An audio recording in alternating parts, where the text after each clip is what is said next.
All right, welcome back. Today we're going to talk about a metal you probably think of for, coins and jewelry, but it has this secret new job, and it's so critical it could become the single biggest bottleneck for our entire green energy and AI future. Yeah, we're talking about silver. I mean, for centuries, right? Silver was all about treasure, coins, grandma's silverware. That's the old story. But the new reality? It's right here. Silver is now the critical, kind of irreplaceable metal powering our modern world. I'm talking solar cells, EV batteries, and the massive AI servers that are reshaping, well, everything. Okay, so what is the big deal here? Well, get this. For 5 years straight, the world has physically used up more silver than all the mines on Earth have produced. And no, this isn't just some temporary market blip. This is what we call a structural deficit. And it's completely changing the game for silver, moving it from just a precious metal to a truly strategic asset. What we're really seeing is a fundamental fracture in the silver market. It's like it's being pulled in opposite directions by the insane demand from three industrial revolutions, all happening at the exact same time. The green energy transition, the switch to electric cars, and of course, the AI explosion. Okay, let's dive into the first part of this collision course, a completely unprecedented tsunami of industrial demand for silver. It's huge. And on this chart, it really shows you how the entire story of silver has just flipped on its head. Just look at that huge slice. Industrial use now makes up a whopping 56% of all silver consumed. It's not about coins and jewelry anymore. It's about factories, high-tech gadgets, and critical infrastructure. And the undisputed king of this new demand, it's the solar industry. I mean, the green energy transition literally runs on silver. But here's where the story gets really interesting and, frankly, a little counterintuitive. So you'd think that as technology gets better and more efficient, we'd use less of a material, right? Makes sense. But with solar panels, the exact opposite is happening. To get those higher efficiencies that we desperately need, the new generation of solar cells, we're talking TOPCon and HJT, they actually require significantly more silver per watt than the old tech they're replacing. Wild. This bar chart right here just makes the point crystal clear. The whole industry is moving to this TOPCon technology, which, as you can see, needs about 50% more silver. And the next-gen stuff, HJT, that's going to need more than double the silver of the old standard. Think about that. Every new solar farm being built will be more silver-hungry than the last. But hey, solar isn't the only thing going on here. We've got two other massive tech revolutions piling on the demand and creating new pressures that are, and this is key, highly insensitive to price. Look, the most important thing to get here is that in these high-value gadgets, silver is just irreplaceable. An EV needs up to 79% more silver than a regular gas car.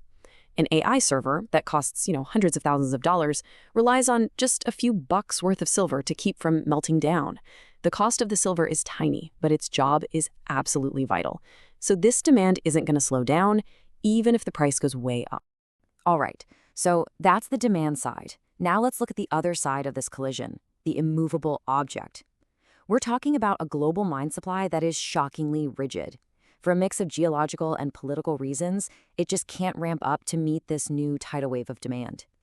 And a huge piece of the puzzle is this. A staggering 75% of the world's silver isn't even from actual silver mines. Nope, it's a byproduct from mining other metals like lead, zinc, and copper. Now, what does that mean? It means even if silver's price doubles, a copper mine isn't going to magically produce more silver unless the price of copper also goes up.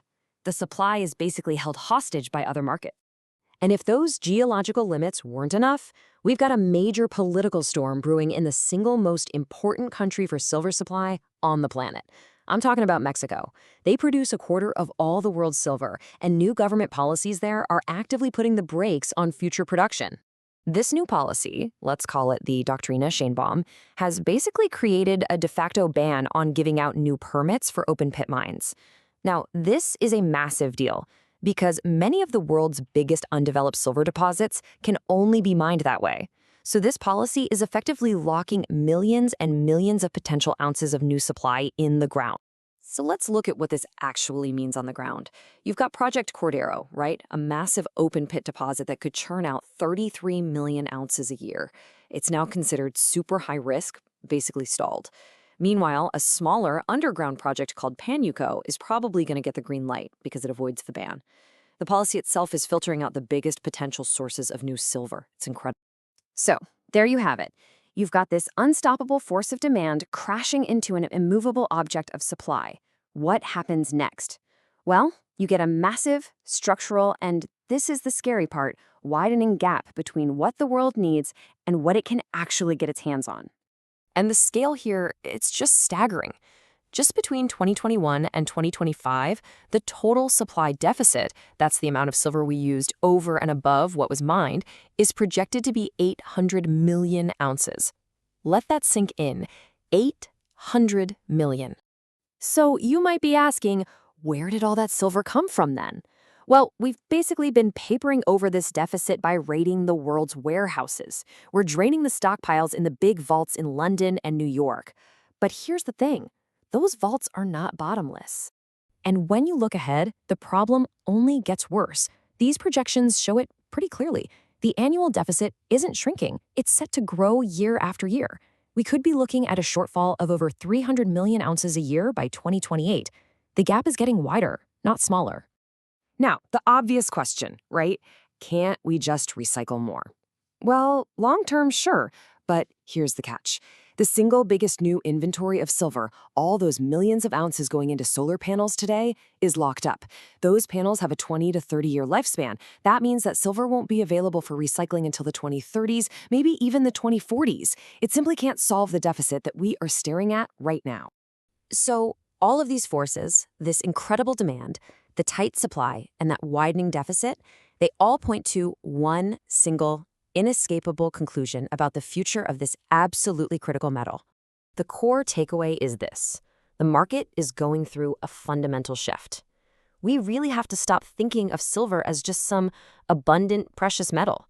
Its physical availability is now becoming a potential bottleneck for the green energy and digital revolutions themselves. And ultimately, this means the very nature of silver is changing. For decades, its price was set by paper contracts, by futures markets. But we are now moving into a new era, one where the price is going to be decided by a much simpler reality, the actual physical scarcity of the metal. And that leaves us with one final, and I think pretty powerful question. When an unstoppable force meets an immovable object, what breaks first? Is it our technological ambitions for a green and digital future, or is it the price of silver? Something has to give, and the answer is going to define the next decade for technology, energy, and the global economy.